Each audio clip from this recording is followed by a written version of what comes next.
Bowser. I'm your resident fantasy therapist. Welcome back to my channel. Those of you here for the first time, welcome. My name is Kat Bowser. I'm a licensed therapist. I'm also a writer working on my first 2 novels, one the start of a series, one a standalone. And on my channel, I like to talk about what I consider to be the heart of writing. That's the characters. The heart of the characters is their psychology. So that's the angle I like to take with everything I talk about on my channel. Okay, so today I wanted to talk a little bit about escapism in fiction.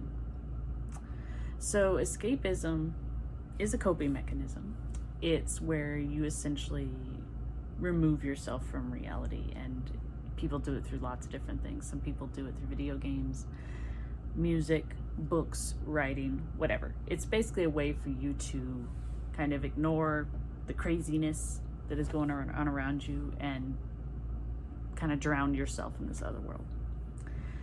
And I think in fiction is particularly interesting because there seems to be a couple different reasons that people do it. I mean, stress, definitely. I mean, right now, you know, streaming services are getting mucho megabucks right now because people are binging and drowning themselves in these other worlds. But I was interested in looking at, you know, what is it about fantasy particular, not always, but in particular, that draws people to it for escapism. And I think it kind of boils down to a couple of different things. First and foremost, I think just the wide range of fantasy is appealing.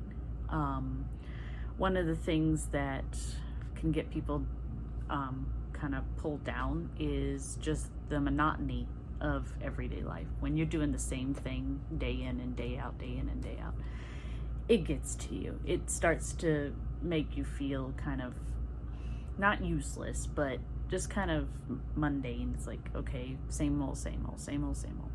And I think fantasy offers an escape from that, because within a fantasy realm, there's really not as much of a mundane. I mean, if you live in a world where there's magic and dragons and, you know, sorcery and evil bad guys and all this other stuff, then the thought of the same thing happening day in and day out becomes a little less realistic, because, like, okay, in a world where you have talking trees and things like that, then you could go about your everyday routine and always find something different. I think that has strong appeal to people. But I think the other thing, and I think this is becoming more apparent, especially right now, is the concept of power. And by that I mean, if you think about it, when you look at fantasy novels or movies, you can look at both, people tend to latch on to certain characters for certain reasons. A lot of times people latch on to not even necessarily the protagonist, but the character that has agency. The character that is saying, I'm not going to take this, I'm going to go do this, I'm going to fix this. The one that sees something wrong and goes and fixes it, and through the course of the story achieves it. That concept of power and control is very appealing. And the more appealing it is, usually is a reflection of the less control that you have in your life. And something I think worth noting, this does not necessarily always have to be a good character. And just because you are attracted to a character who may not share your morals, who may have what we would call horrific morals, it's not a reflection on you necessarily. It's a reflection on control. Like, for example,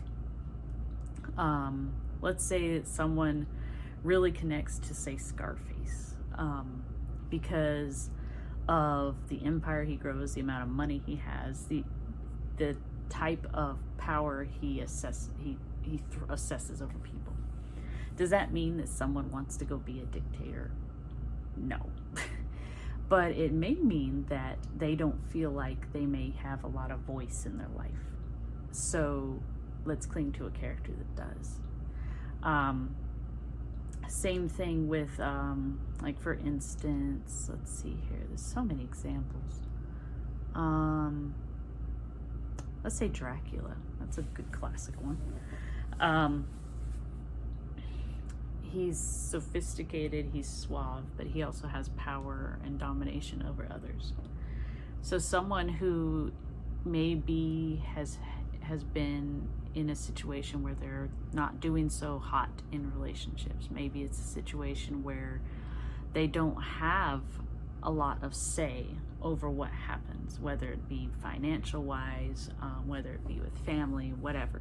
Now you have a character who, through their words and their actions, essentially dominates the scenery. That's attractive.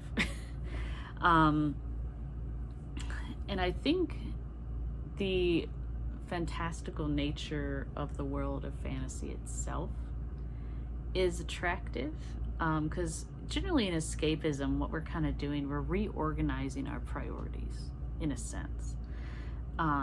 Because when you live like we are right now, in a very stressful world right now, your priorities shift, and so certain things take priority that maybe in a normal circumstance you would have something else that you would consider more important. Like maybe in most normal circumstances, job security is not high on your list of priorities because it's not something you worry about. You might worry more about your family and things like that. But in this uncertainty, it jumps up the priority ladder. When you go to a fantasy realm and do this escapism, you can reorganize your priorities. So now you can cling to a character who puts family first. Or you can cling to a character who has set out on this quest to obtain tremendous amounts of wealth, things like that. It's a way to explore our inner desires in a safe manner. Now, does that mean that it can become a bad thing? Yeah, kind of like with anything. There does become a point where if your reality and your fantasy are kind of like this and not like this, where you can't really tell them apart, then that becomes a problem. Because the thing about escapism is it works as a positive coping skill unless you can't pull yourself out of it. And that's really where some of the problems come in, because if you're indulging in this fantasy world where you like to see, the people with power dominate and succeed, but you can't necessarily remember or tell when you have to slip back into your regular day life and you start using those traits, that can lead to some problems. But I don't think that happens as much as people like to think it does. Most people, and I stress the word most, have a pretty clear line between fantasy and reality.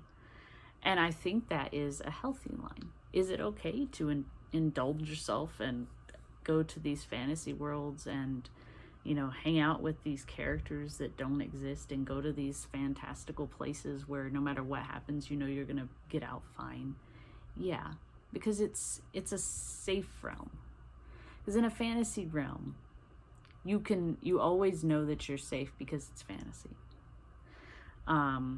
You can always put that book down. You can always turn that video game off and escape back to reality, so to speak.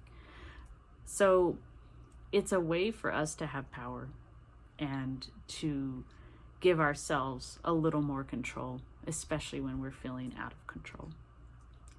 And I think that's why I find it fascinating. That's why I think fiction in particular is so healthy for people to indulge in.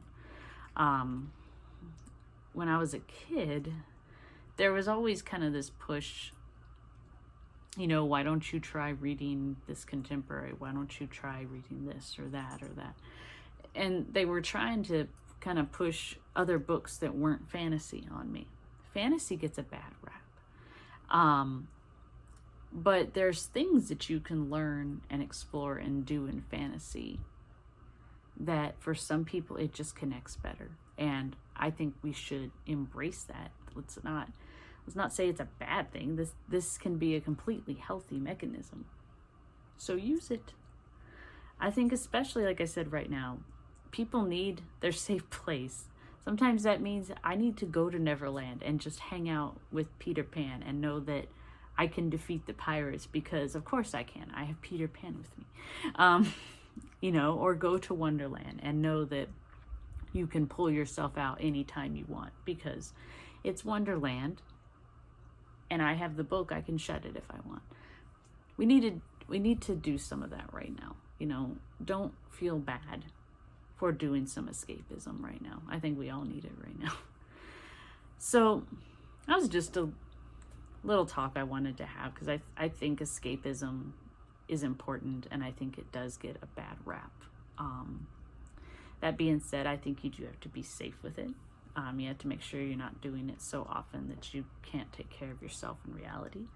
But aside from that, if it makes you feel better to go and hang out in Twilight for a bit, it'll do that. If it makes you feel better to go and explore a Gothic mansion, go do that.